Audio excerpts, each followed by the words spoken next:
Business Law Pas FM bersama Dr. Ricardo Simanjuntak SH LLM. Mitra bisnis, pada kesempatan ini kita akan membicarakan tentang aktivitas bisnis. Kalaupun misalnya para pihak atau aktivitas bisnis menggunakan tata cara umum di mana tanda tangan adalah satu refleksi dari persetujuan yang bisa diterima, maka memang mekanismenya untuk bisa membuat tanda tangan elektronik itu harus dibangun, ya. Nah, dalam undang-undang transaksi elektronik ini juga sudah diatur tentang bagaimana tata cara orang untuk membangun atau menciptakan tanda tangan elektronik dan bagaimana itu bisa didaftarkan dan juga verifikasi keabsahannya bisa dilakukan. Nah, ini kan menjadi satu barang yang sangat-sangat sensitif, ya sama seperti PIN lah, ya kan, harus dijaga gitu. Dan memang ini di salah satu dari sisi teknologi ini memang agak sedikit rentan karena kan teknologi itu kan akan terus bertumbuh sehingga sangat selalu terbuka pada orang untuk menyalahgunakannya. Di situ sisi yang sensitif sebenarnya dari transaksi elektronik karena ini sangat berhubungan dengan teknologi. Tapi dalam hal seperti ini saya lihat aktivitas bertransaksi elektronik itu memberikan konsekuensi pemenuhan hak dan kewajiban seperti apa yang disepakati dalam transaksi elektronik itu, walaupun dia tidak ditandatangani dalam bentuk kertas, tapi ketika elektronik itu bisa membuktikan bahwa telah dilakukannya persetujuan oleh para pihak, maka itu bisa menjadi satu bukti bahwa transaksi tersebut sah, sehingga jika salah satu pihak tidak memenuhinya maka dia bisa dihukum untuk membayar ganti rugi, ya kan? Cuma kembali, selain dari memang komputer itu sangat rentan pada akses penyalahgunaan pihak ketiga, baik melalui ketidakpastian atau ketidakjelasan tentang pihak-pihak yang hadir dalam bertransaksi karena pihak tidak bertemu, atau juga melakukan intervensi dengan cara teknologi, dengan merusak teknologi atau dengan cara kalau dia menghijack teknologi tersebut, ya. Ya, seperti yang banyak dilakukan dalam kasus terakhir ini, ada beberapa warga negara asing yang mencoba melakukan manipulasi katakanlah pembayaran, sistem pembayaran melalui ATM dan segala macam.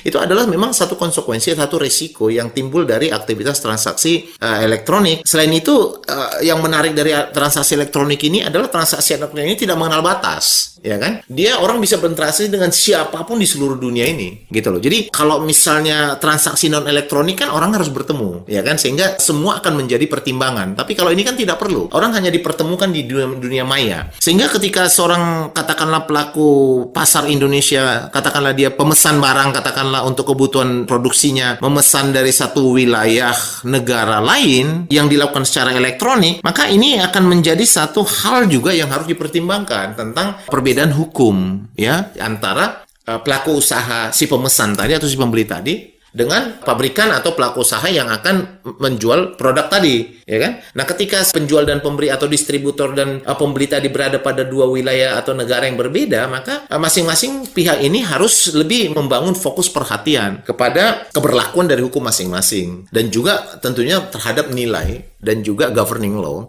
termasuk kepada pengadilan mana yang akan berwenang atau arbitrase mana yang akan berwenang apabila nanti terjadi dispute. Nah, ini adalah wilayah-wilayah yang memang harus lebih dipahami secara mendalam oleh pelaku pasar, khususnya kecil, ya, small, atau pelaku bisnis menengah yang memang melakukan aktivitas usahanya lebih dengan menggunakan perangkat pertumbuhan teknologi atau transaksi elektronik tadi. Jadi dia harus pastikan bahwa wilayah-wilayah dari mitra berbisnisnya dikenal, ya kan? Lalu dia harus memastikan juga adanya satu kepastian bahwa pelaku bisnisnya tadi itu adalah orang yang dia yakini. Dan memang andai pun misalnya katakanlah pihak di mana dia berbisnis tadi, katakanlah saya penjual, lalu saya melakukan aktivitas jual beli secara elektronik, kemudian pemesan saya gitu, ya. Katakanlah ada orang melakukan menghijack sistemnya sehingga dia melakukan pemesanan, lalu kemudian melakukan penipuan terhadap saya gitu. Itu kan bisa saja kerugian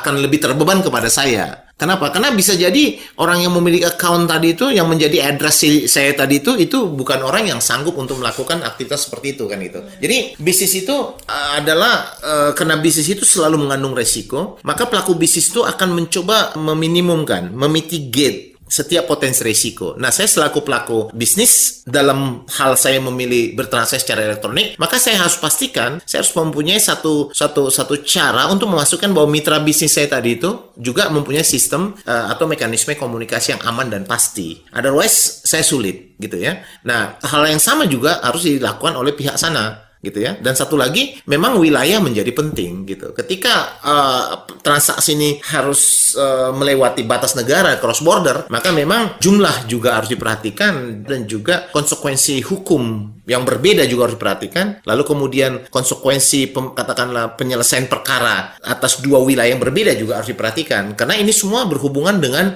cost, ya kan? Kalau transaksinya katakanlah cuma transaksi kecil, tapi harus lintas batas negara, di mana untuk mengejarnya ternyata cost-nya jauh lebih mahal ya. Memang agak susah kita untuk bisa melakukan upaya pembelaan terhadap hak kita. Ya, walaupun kita sudah bisa pastikan orang tadi tidak melakukan atau melakukan penipuan atau tidak melaksanakan prestasinya gitu. Mitra bisnis, demikian bahasan kita pada hari ini. Saya Ricardo Simanjuntak untuk Bisnis Law Pas FM.